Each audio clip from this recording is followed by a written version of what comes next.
Amazon shares ended up getting slammed on their earnings update, but does it actually change anything for the stock? Hello, I'm David Jones. I've been a technical analyst in financial markets for the last 25 years, and this is our YouTube channel dedicated to US stocks. I thought it would be timely to do an update on Amazon. We had their earnings just last week and they disappointed the market. We saw the stock sharply down. So in this video, we're going to have a quick look at the market reaction. Then I'll talk a bit more about the earnings. We'll look at the big levels to watch on Amazon. Then we'll jump back onto the chart and look at things in a lot more detail and see where the opportunities might be for the rest of this year. Of course, don't forget, if you're watching and you haven't subscribed, if you can click on subscribe, support the channel, and we'll continue to push out content like this. Let's catch up with the market reaction when Amazon announced those earnings. So this is a 30-minute chart of Amazon in the week of earnings, pretty much. And just before earnings came out, they came out after the close. The stock was trading at 17.81 a share. We did see a sharp sell. I think they were down about 9% when the earnings came out in aftermarket trade. And this is how they opened the next day. So we did see them gap down the next day, start trading around 1700. But since then, so bringing things right up to date, they're back where they were before the earnings came out. I'm going to talk about the earnings in a bit more detail in a minute, why we saw that reaction. Then we're going to come back onto the platform and take a look at what this might mean for the next few months, where the opportunities might be. So they were down 9% in after hours trading, and that translated the next day they opened around about 6% lower. So why was the market reaction so negative initially?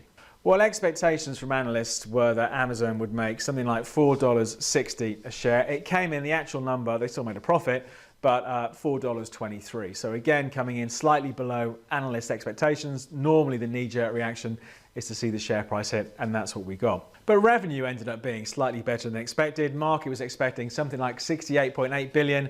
And they scraped a bit further than that, coming in at $70 billion for the quarter. But their guidance for the next quarter from Amazon, again, didn't go down too well with investors. Guidance was for revenue of around 80 to 86 billion, and Wall Street was expecting more like 87.4 billion. So a bit of a black mark there as well. We'll take a look at the technical outlook in a bit more detail in a second, but let's just talk about some of the big levels to watch.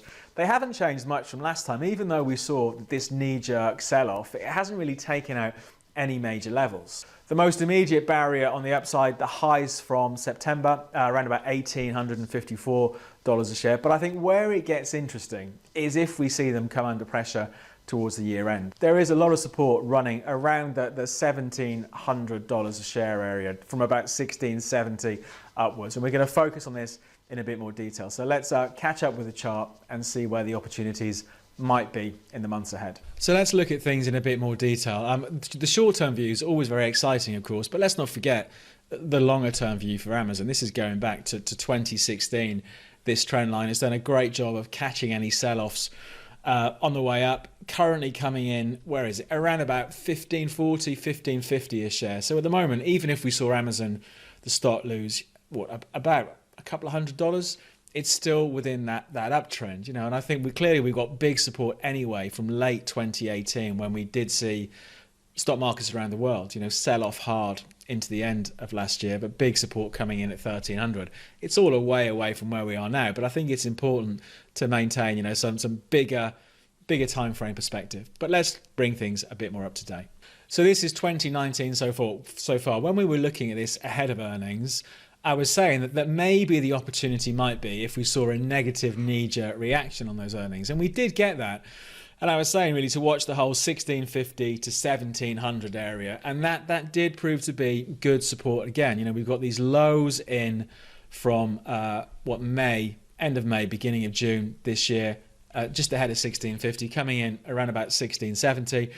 Then we have, you can see, you know, during October, we had the spike below 1700 and then that gap lower on those earnings and really back into the range. It is something of a range trading share. You know, it's struggling above $2,000 a share. We just take it out quickly. Those were the highs from back in August of last year. We saw them retested again on the downside.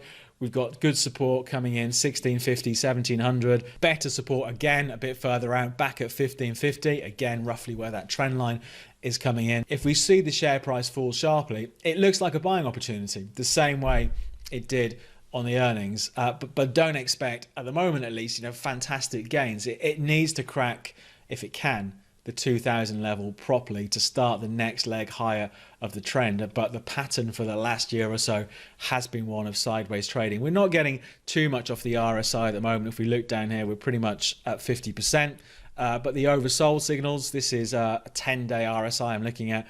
The oversold signals have done a good job, I think, of calling major turning points. We haven't seen many oversold signals in the last 12 months or so, but they've done a good job of calling the turns there. So again, maybe if we saw the share under some gradual pressure into year end, down towards the 1700s, watch the RSI, see if we flip to oversold again. So a little bit boring from a longer term point of view at the moment, but I think still opportunities for those who want to trade it, looking to buy into weakness.